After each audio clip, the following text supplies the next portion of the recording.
Fala pessoal, boas-vindas a mais uma análise aprofundada da Ford College. Imagina só a seguinte situação. Você olha pela janela uma única vez, vê que o céu tá limpo e, bum, decide que já sabe exatamente como é o clima daquela cidade pro resto do ano. Meio absurdo, né? Pois é, mas no mundo da Web3 e no desenvolvimento de sistema de alta performance, avaliar uma rede inteira usando só uma rodada isolada de testes comparativos é literalmente a mesma coisa. Hoje a gente vai entender por que não dá para confiar cegamente em uma leitura única e como podemos construir análises que sejam incrivelmente mais rigorosas. Vamos lá?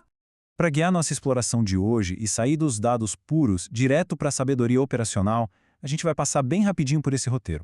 Uma breve introdução, depois o modelo meteorológico, a perigosa armadilha das médias, os compromissos, os próximos passos e a nossa conclusão. Seção 1. Introdução aos benchmarks, além dos números brutos. Beleza, vamos mergulhar nisso. Para quem acompanhou nossa última análise sobre interpretação de benchmarks, lembra que o foco foi normalizar a taxa de transferência e a latência para comparar sistemas diferentes, certo? Foi um passo super importante para colocar as métricas num campo de jogo nivelado.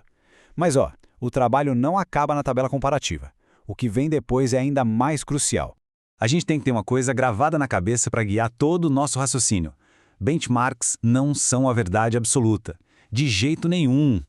Tabelas bonitonas e bem estruturadas são ótimas, claro, mas o próximo passo responsável é a gente começar a questionar tudo. Sabe, a gente precisa se perguntar quais limitações, quais vieses ou falhas metodológicas poderiam invalidar essas nossas conclusões iniciais. É descobrindo e expondo esses limites que a gente se protege das promessas exageradas de marketing e entende a rede de verdade. Seção 2. O modelo meteorológico. Previsões versus realidade. Para ajudar a gente a materializar essa ideia de questionar os dados, eu gosto de usar um modelo mental incrível como base. Ler o resultado de um teste comparativo de sistemas é, na prática, quase a mesma coisa que ler a previsão do tempo na sua cidade.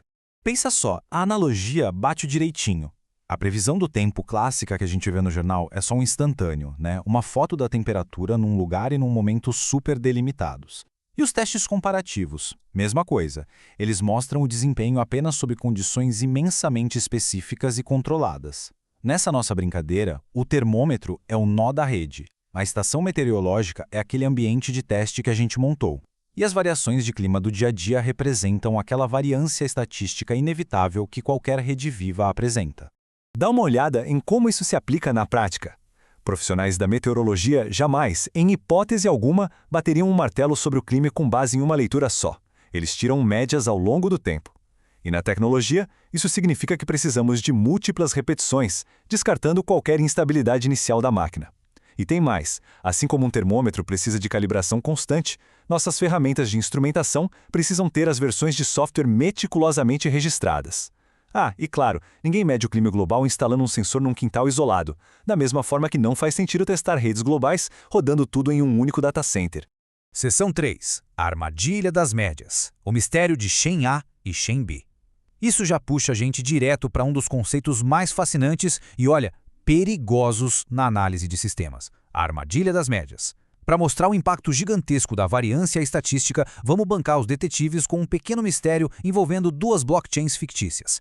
Olhando pela superfície, elas parecem irmãs gêmeas, mas o comportamento delas por baixo dos panos é incrivelmente diferente. A gente pegou e fez 5 execuções exatas de testes de TPS, transações por segundo. E a diferença grita na tela. Olha a Chain A.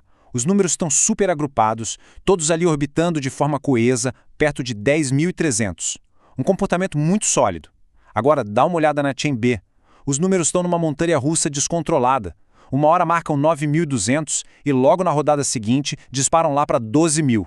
Agora, o grande perigo aqui é que se tivermos pressa e olharmos só para a média matemática, que é o que muita gente faz, essas duas opções de desempenho aparecem praticamente empatadas na linha de chegada. A Chain A bateu 10.330 de média e a Chain B 10.320. Tomar decisões críticas de arquitetura baseadas unicamente nessa média superficial levaria a crer que qualquer uma das duas é perfeitamente idêntica à outra, o que seria um erro colossal. Para não cair nessa armadilha fatal, o intervalo de confiança entra em cena. Não é viável simplesmente abraçar o número médio e seguir em frente de olhos fechados. É absolutamente essencial capturar e calcular a margem de incerteza e a variância. E isso revela o quão longe da média o comportamento do sistema pode chegar no mundo real, que é exatamente onde o verdadeiro resultado inevitavelmente habita.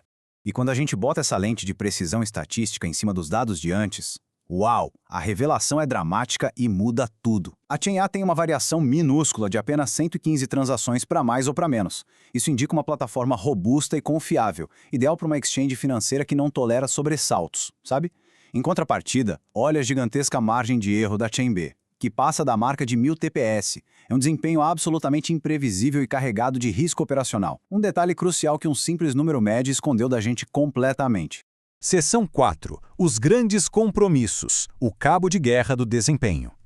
Ao compreender como os números podem enganar a gente, chegamos a uma realidade inegável do planejamento de sistemas.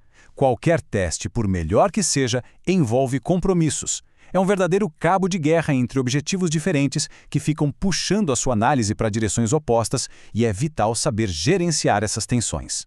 O primeiro embate monumental é fidelidade versus reprodutibilidade. Se montarmos um teste super complexo que imita perfeitamente a selva imprevisível do ambiente de produção, a fidelidade vai lá no teto. Mas essa complexidade torna quase impossível repetir o teste de forma exata no futuro. Por outro lado, testes sintéticos fechados em laboratório são fantásticos de reproduzir, mas sacrificam totalmente a realidade. Qual é a saída segura? Fazer ambos. Manter a base sintética como controle e adicionar testes paralelos focados na complexidade do mundo real. Em seguida, a gente tem a tensão clássica entre especificidade e generalizabilidade. Você pode ajustar minuciosamente uma rede para processar um único tipo de tarefa com perfeição. Os números vão ser impressionantes para aquele nicho. Mas isso não serve de nada para prever o que vai acontecer quando a rede começar a receber uma mistura caótica de contratos inteligentes complexos e transferências comuns. A clareza aqui vem de entender primeiro qual é exatamente a pergunta que o seu teste precisa responder. O terceiro embate é o do estresse sintético contra a carga realista. Forçar um sistema com volume de tráfego brutal e irreal até ele quebrar é excelente, de verdade, para descobrir o limite absoluto daquela arquitetura. Só que isso não se traduz em como a rede vai se comportar e qual vai ser a fluidez da experiência sob uma carga normal de uso humano no dia a dia. São duas respostas totalmente diferentes para propósitos diferentes. E o último grande compromisso, e talvez o que mais gera dor de cabeça lá na frente, é a questão do tempo. Execuções curtas versus observação longa. Baterias de testes de 5 minutinhos são maravilhosas, super ágeis, poupam recursos na hora de iterar código. Mas olha, é só a observação constante e prolongada que revela as verdadeiras ameaças invisíveis. Aqueles pequenos vazamentos de memória ou lentidões progressivas que derrubam sistemas inteiros depois de semanas operando ali silenciosamente. Seção 5. Desenhando próximos passos. O meteorologista de dados em ação. Vamos avançar e ver como tudo isso se conecta. Com todo esse conhecimento nas mãos sobre ilusões estatísticas e limites técnicos e estruturais, a grande pergunta que fica é: o que a gente faz com isso? É o momento exato de sair dessa posição de só observar o clima e passar a ativamente desenhar novos experimentos e investigar as falhas. Então, o ponto crucial aqui é abordar o problema metodicamente. Se detectarmos uma anomalia, o passo inicial é formular uma hipótese investigativa. Tipo, será que um aumento abrupto de 10% na taxa de transações sobrecarrega o consumo de energia dos nós? O passo seguinte é instalar a telemetria profunda para buscar essas respostas no hardware. Só depois se parte para executar testes focados e, acima de tudo, para o isolamento restrito de variáveis, garantindo que nenhum ruído externo contamine o resultado da nossa validação. Mas atenção, para garantir que essa investigação seja rigorosa mesmo, não dá para só rodar testes e cruzar os dedos torcendo pelo melhor. É mandatório definir os critérios de aceitação logo de cara, com antecedência. Qual vai ser o número exato de baterias de testes que a gente precisa? Quão estreito nosso intervalo de confiança precisa estar para o dado ser considerado válido? É essa disciplina de cientista que converte uma mera desconfiança de corredor numa evidência técnica incontestável. Seção 6. Conclusão da análise. Princípios práticos. Chegando à síntese do nosso encontro de hoje, é fundamental a gente destilar todos esses conceitos num formato prático. Regras de ouro mesmo que devem ditar o ritmo de qualquer pessoa envolvida no ecossistema de alta performance da Web3. Levem essas 3 práticas irrevogáveis para a vida. Primeiro, não divulgue e não aceite estimativas de média matemática soltas. A média exige acompanhada variância para mostrar um nível real de risco do sistema. Segundo, a reprodutibilidade é sagrada.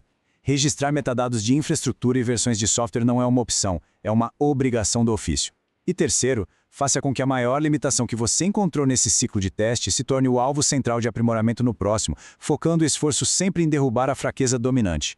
E por favor, lembrem sempre deste princípio fundamental. Benchmarks são afirmações condicionais. Eles dizem o que aconteceu sobre aquelas condições documentadas ali na hora e não o que sempre acontecerá na vida real. Essa perspectiva blinda qualquer mente contra as armadilhas de marketing, lembrando a gente que cada número é um retrato de um momento, não uma garantia para o futuro.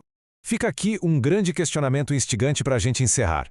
De que maneira as concessões técnicas e essas variações de desempenho que a gente consegue medir no laboratório vão acabar ditando a adoção lá fora no mundo real? Como isso afeta quem realmente está usando o ecossistema no dia a dia?